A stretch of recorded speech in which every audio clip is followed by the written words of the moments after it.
And look what we're talking about. We're still launching. So, January 2022, this is really when Polkadot's starting.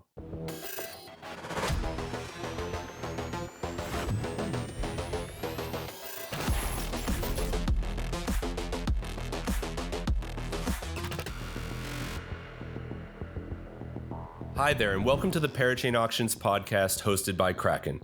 I'm Brian Hoffman, crypto platform product lead. And on this show, you're going to hear from leaders and innovators from around the world building parachains on Polkadot and Kusama. Tune in for insights from the best and brightest about their new projects. Whether this is the first you've heard of parachains or you're a DeFi aficionado, come with us behind the scenes as we explore the technology of the future today. Today, we welcome back Dan Reecer, Chief Growth Officer at Acala. We've had Dan on the podcast numerous times now. Really enjoy it all the time. How's everything going, Dan? Good. It's great to be back. You guys have done quite a few episodes since I came on the first time. And yeah, like always, appreciate all the coverage you guys are giving to the Polkadot and Kusama ecosystems. Yeah, I really appreciate you taking the time to come talk with us. It's funny. I didn't realize we'd done so many, but I keep running into people, whether it's through interviews or meetups and stuff, and they're like, "Oh, I watched the show," and they usually mention the ones where you've been on because they've been very informative. I think it helps people understand what's going on in the Polkadot and Kusama ecosystem a lot. So thank you for all the great information you've been able to provide for our guests or for our listeners. Awesome. Yeah, of course. I know we don't have a ton of time with you today, so I want to just jump right in and hear a little bit about what's going on with Acala. As most people will know, if they're following the space at all, you guys went to mainnet yesterday, so the tokens were transferable. Here at Kraken, we actually listed and people are actually out there trading. Last I checked, I think there were north of 200,000 holders of the token that got activated, so to speak, on the chain. Tell us about how that went. I know you were super busy over the last few days, and I'm sure it's still going on. Yeah, it's been quite the end of the year and beginning of 2022. So I guess taking you back to the end of December and even towards November, we, of course, you guys have done a lot of coverage of the Parachain slot auction. So that was a big bulk of work for us at the end of the year. And then that earned us the right to launch towards the end of December, along with 4 other teams. So 5 of us all launched our blockchain on that day, which meant that it was really just kind of an empty chain, but it was producing blocks on Polkadot. So that's when things really got started. But since we're launching entire blockchains here, it's not just a single day event where you can just say it's launched. So what we saw this week, just a couple of days ago, was kind of basically step 2 for us. So that was the enabling of token transfers, which meant that people can do what it sounds like, send and receive ACA tokens, and then begin to participate in governance and things like that. And this is really what kind of starts kicking things off. This is definitely not the end of the launch. We've got, I would say, 4 major steps ahead. So next week, we haven't announced this quite yet, but next week we're going to be launching the DEX and the first pair on the DEX. So if you remember back to the crowd loan, we created this product called Liquid Crowd Loan DOT so that people would be able to get some liquidity for their DOT that they loaned if they wanted to. So there will be an LC DOT and DOT pair launching next week on Acala Swap, our DEX. And then soon after that, things will really start kicking off around the stable coins. So the Acala dollar is a multi-collateral crypto-backed decentralized stable coin. And this will be able to be minted on Acala with collaterals such as DOT and Liquid DOT, and then cross-chain assets that will soon come to Acala, like Bitcoin and ETH, and then eventually things like Solana and Luna and things like that. So it's going to be really exciting over the next few months. The last thing that we'll be launching I guess the last protocol is our liquid staking product. If people want to stake DOT without a unbonding period of 28 days, and the ability to have liquidity for staked DOT. Because right now, I've been staking DOT for the last year and a half, and once you stake it, it's essentially kind of stuck there, not doing much. This LDOT product is going to be really cool because you can stake your DOT and then get this LDOT token that you can then go on and try to multiply or compound your yield with that. once these things are all set, this is really the foundation and kind of the bootstrapping of this kind of DeFi optimized blockchain. And then on top of that, we're building an EVM environment we're calling EVM Plus. This is one thing that we're really excited for this year because it combines, as the name says, it combines EVM plus substrate. So combining the thing that Gavin Wood invented first for Ethereum that's done so well and kind of been implemented across all these layer one chains, but combining that with kind of the what we think is the next generation of blockchain development, which is this substrate framework. So allowing teams building these Ethereum compatible applications to also interact at a lower level outside of the kind of confines of the EVM with things that we're building at the blockchain level. So that's a lot of information, but that's really what that's what we're launching over the next few months, and really just going to go from there. Yeah, you just to unpack some of that stuff a little bit more. The DEX is a really important part of, I think, any of these new chain ecosystems, and I've been hearing a lot of people desiring a strong DEX offering for Polkadot. So it's really great to hear that that's coming soon. What are some of the last kind of things that you guys are doing to prepare for that, or is it just going smoothly? Are you guys running into any roadblocks there, or like what are the last few hurdles you have before that kind of goes live? Yeah, for the DEX, there's some just logistical things with. So this is all going to be going through on-chain governance. So there's just like we need to get proposals put forward, get the vote done, and then decide what we're going to put forward as liquidity rewards on that initial pair. Another thing that we're looking at in terms of just kind of roadblocks and challenges is kind of unique to the Polkadot ecosystem, because since we are connected to Polkadot and we kind of rely and depend on Polkadot's tech, one thing that all the Parachain teams are waiting on right now is what's called XCM, or cross-chain messaging.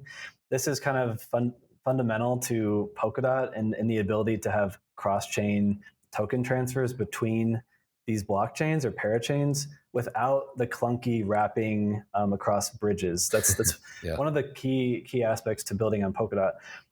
For our liquid dot staking product that I mentioned, we have to be able to send dot between our parachain and the Polkadot relay chain. And until XCM is completely finished, we can't do that. In the meantime, we've built our own basically one-way bridge from the Polkadot relay chain to Acala, so we'll be able to allow people to start using that product. But that's just an example of it's pretty complex when you're building out these engineering timelines, and it's not only our internal dependencies, but there's also these external like Polkadot related dependencies. So yeah, that's a couple examples of kind of where we are right now. Yeah, I guess you kind of articulate the difficulty of relying on the chain for certain features, but also the flexibility of Polkadot and the parachains and being able to do a lot of what you want to do on your own parachain. But I guess to some extent there is still a limit to what you can do. It's not like Bitcoin where you actually have to like convince every miner in the world to change the rules of the blockchain, but there's still some like requirements for the main chain to do things that allow you to build out the products you want to build. Yeah.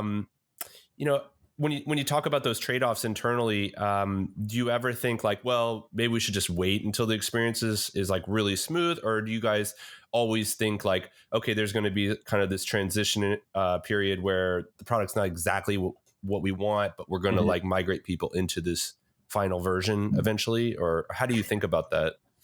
Yeah, I think if you asked like a parity dev, they'd probably smirk if you ask them about Acala, because we don't wait on anything. We're continuing to push. Yeah. So that example that I just gave, like, okay, we can't transfer dot between Acala and Polkadot. Well, we're going to build our own bridge so that we can in the meantime while we wait on that tech to be built. So that's the approach we're taking, is we want to start providing value to our users as soon as possible and let people start using this. So we're going to keep pushing with that, and also relying on the experience that we've got from doing all this stuff already on Kusama using our network Karura. So one benefit of that model is that this is our second time doing all of this stuff. So we feel pretty confident in being able to push out these products right now.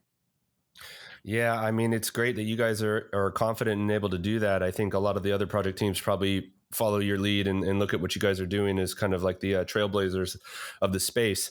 The other one of the other things you mentioned there in your comments earlier was the liquid dot staking, which I think is pretty awesome. I mean, I hate to toot our own horn, but we have instant unstaking at Kraken.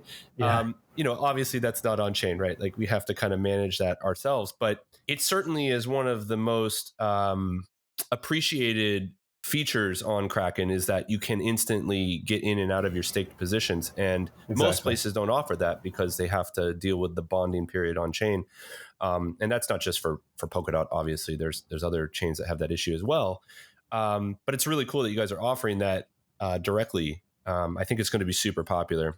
Yeah, So, I mean, we're kind of talking about almost two different groups of people, because people who are staking on chain and like trying to use this liquid LDOT token to earn more yield in DeFi, that's a pretty complex, mhm. advanced user. Like my dad, my aunt, and soon my grandma will all be staking their dot on Kraken. So a lot of people are using Kraken for that reason, because it really makes it super easy for the user, and really simple. And like you said, the instant unbonding is really nice. Yeah, I mean, I think as you build these products out, you learn that there's still a pretty big gulf of distance between a consumer like new to crypto person who wants to start doing these things and like the kind of person who's going to take liquid liquid dot and start moving it into other protocols and do all kinds of funky stuff with it, right? But it's coming. I mean, I hear more people asking, "Well, what is staking? What does that mean? What can I do with that?" Because I mean, really, the next evolution of these financial products really is like it's not just about holding. Like I think we've kind of drilled that into people's heads. Like buy the coin, hold on to it, it'll be worth something. But now it's like, well, now I want yield on top. I Like know. that's like the no-brainer request, right? It's like, well, that's not good enough. I mean, a savings account should earn interest, right? Like these are similar concepts that people can grasp. So Yeah, that's yeah. become the expectation now. Is like if there's a token that doesn't have staking, like you're just going to get constantly asked like when staking. So it's definitely a little bit more complex, and what I'm hoping is people can start building products on top of these protocols that we've built. Like LDOT, for example, it requires some steps still. So you stake your dot, and then you could take that LDOT and maybe, for example, like provide liquidity in the DEX using LDOT and dot, and you're going to be earning trading fees from the decentralized exchange and potentially liquidity rewards. But what if a team came in and said, well, we'll do all that for you. Just come in and stake your dot. And in the background, all that stuff that I just walked you through might be happening, but the user doesn't have to know it, and they can still earn that, whatever the interest is, 10% or 20%. So I think it's going to be interesting when people come in and build applications on top of Acala, and leverage everything that we've built as a foundation for this kind of DeFi ecosystem to flourish. Yeah, I agree, and I think people underappreciate how difficult it is to go from like this really nascent technology to like a Uniswap type experience where it's just like you pick a coin, you swap, done. I mean, it took so long to get there from Bitcoin and kind of the beginnings of that, and I think Polkadot has a lot of complexity that it's still taking time to just get it functional and like prove that it can be done, and then that user experience that's really polished and that people understand and can really become it can really scale out. Still kind of off in the distance a little bit, but I'm glad you mentioned that because you had a pretty epic tweet thread recently. I think it was yesterday or maybe earlier today, where you talked a lot about the EVM kind of plus concept that you mentioned. Maybe you can talk a little bit more about that. I mean, I know that there's been a lot of articles in the news recently that I've seen that kind of talk a little bit about how Polkadot is maybe a little bit, not as it's a little behind, some of these other layer one networks that are coming out like Avalanche and Solana and others. But I don't know. I don't really get the sense, like understanding Polkadot, that that's really the case. I think that there's just a lot more under the covers. It's not exactly just an EVM clone. There's a lot more to it. So EVM plus the benefits of substrate, like what does that get developers? Why is that Yeah. powerful? Yeah, I've actually been talking about this recently too. What you just mentioned around just is Polkadot behind or is it not? And the reality is that like Polkadot is just this, like we always say, layer zero. But these parachains are where the actual action happens, which is why I wanted to come to Acala in the first place, because this is where all the users are and all the applications will be. And look what we're talking about. We're still launching. So, January 2022, this is really when Polkadot's starting. So look at Ethereum. It took, what, 5-6 years for DeFi to even become a thing.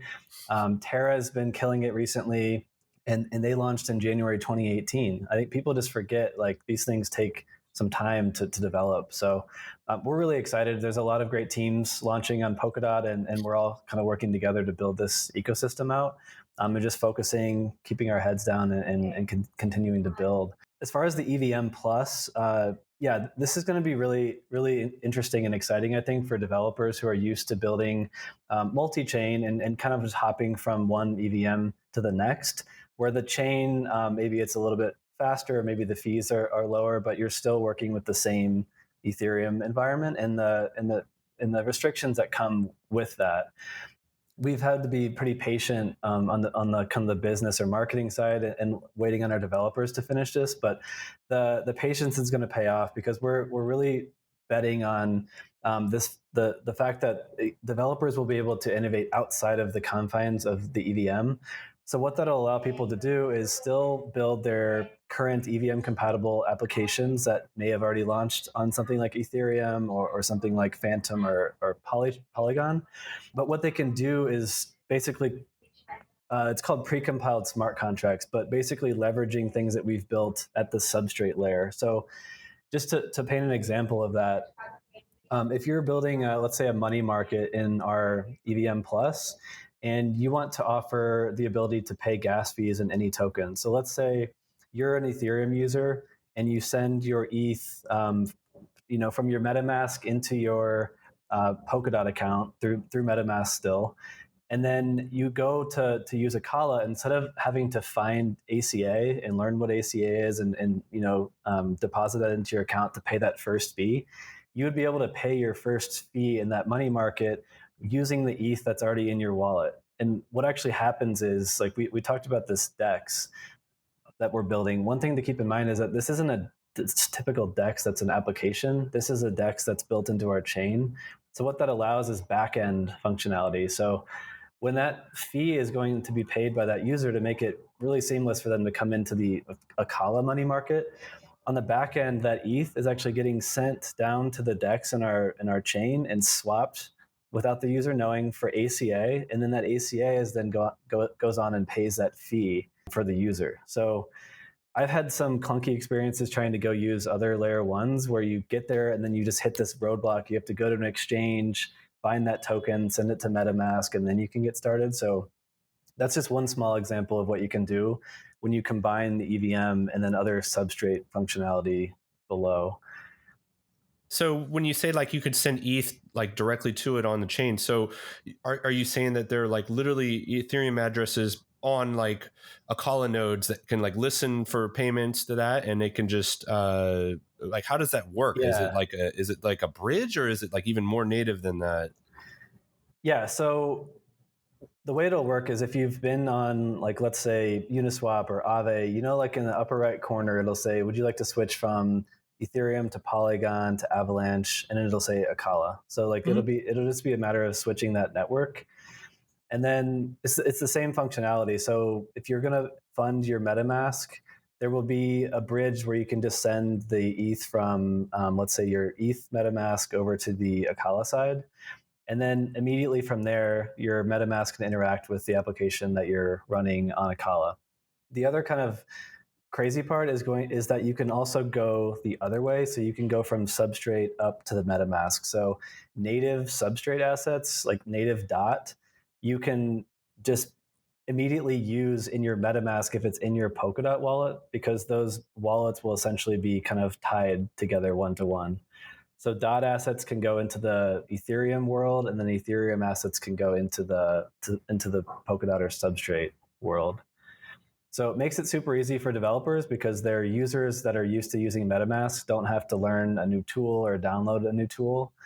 But for Polkadot native people, they can still interact with these applications using Polkadot JS, the Polkadot native extension, if they want. So one of the kind of beefs that I've had with this whole, like the whole crypto space in general, is like this like very deep dependency on MetaMask, and I understand it's kind of become the de facto app, but it just seems like that experience, like jumping between the different networks, is still kind of clunky. I mean, like, have you guys thought internally about like how that situation might improve, and like ways you guys might be able to help solve that, or are you aware of other projects working to like try and like fix that experience? Because I know you're not the only projects that probably suffer that kind of challenge.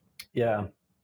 Um, the Polkadot ecosystem's in a little bit of a unique situation because Polkadot JS, unfortunately, was really only built with developers in mind and not with users in mind. So for us, MetaMask is actually going to be a much smoother experience for our users versus Polkadot JS because a lot of people already know how to use MetaMask and it's not as complex as a tool like Polkadot JS.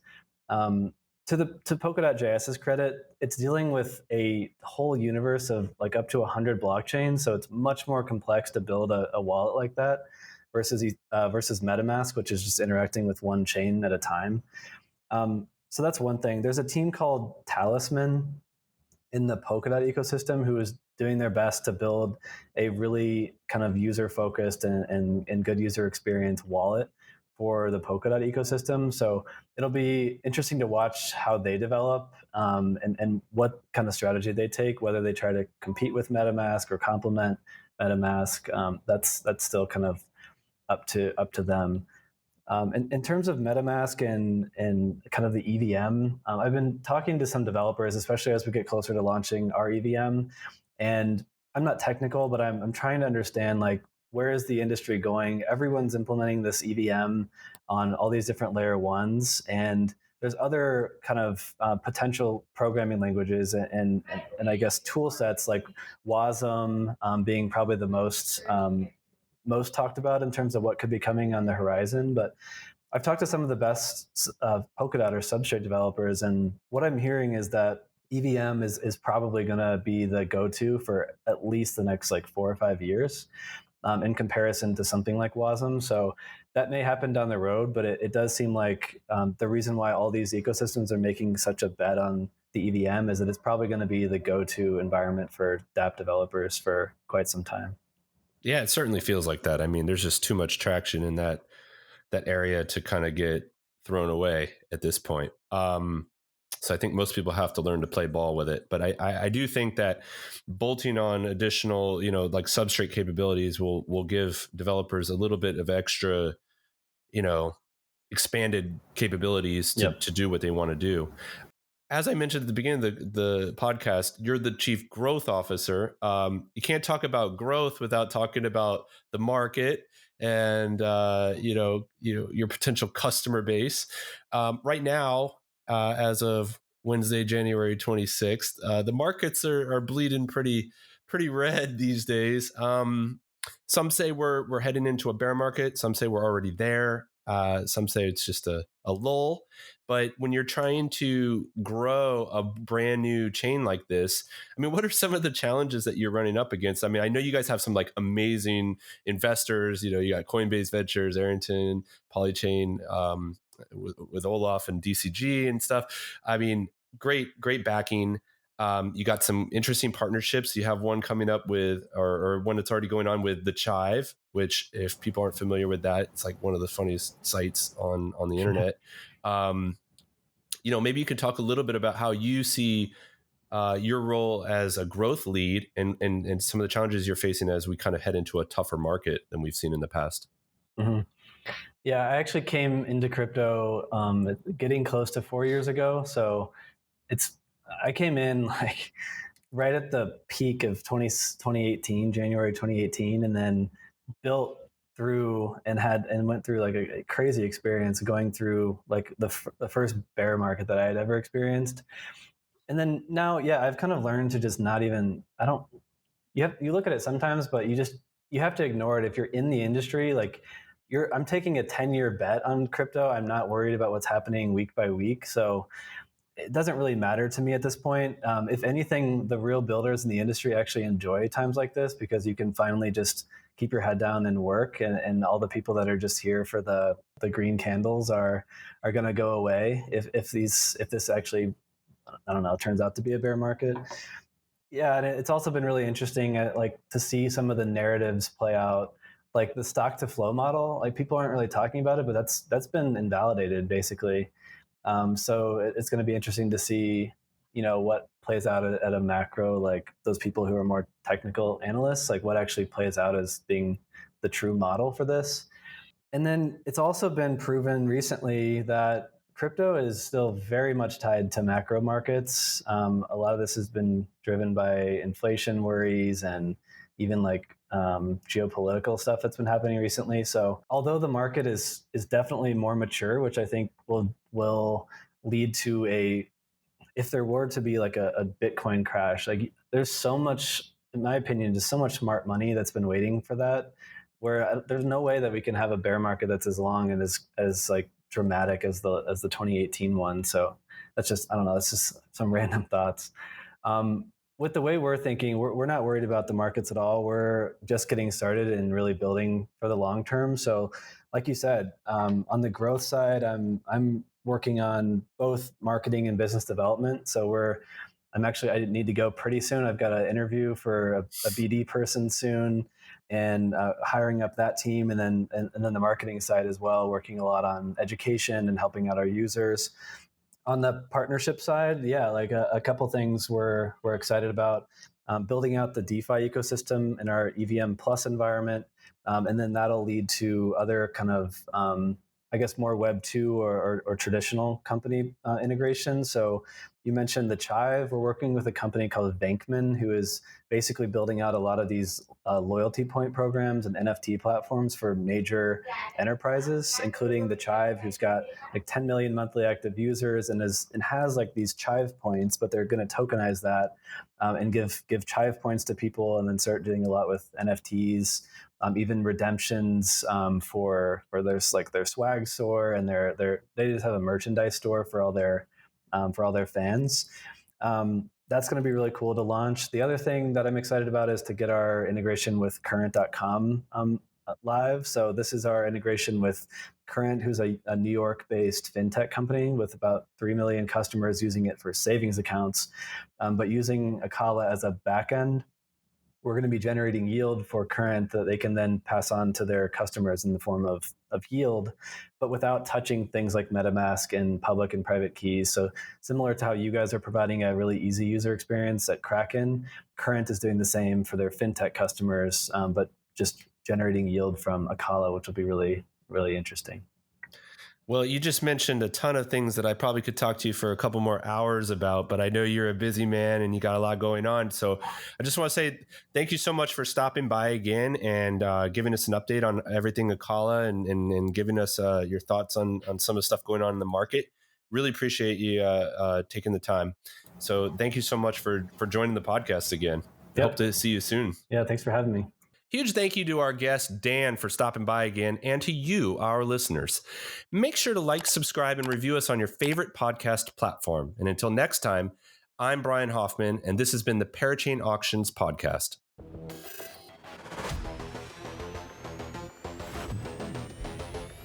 This content is not financial or investment advice. All interviews and discussions are opinions only. Kraken does not endorse the accuracy of this content. None of the following information should be construed as a recommendation to support any specific Parachain project or to participate in Parachain auctions in general. See our terms of service for more information.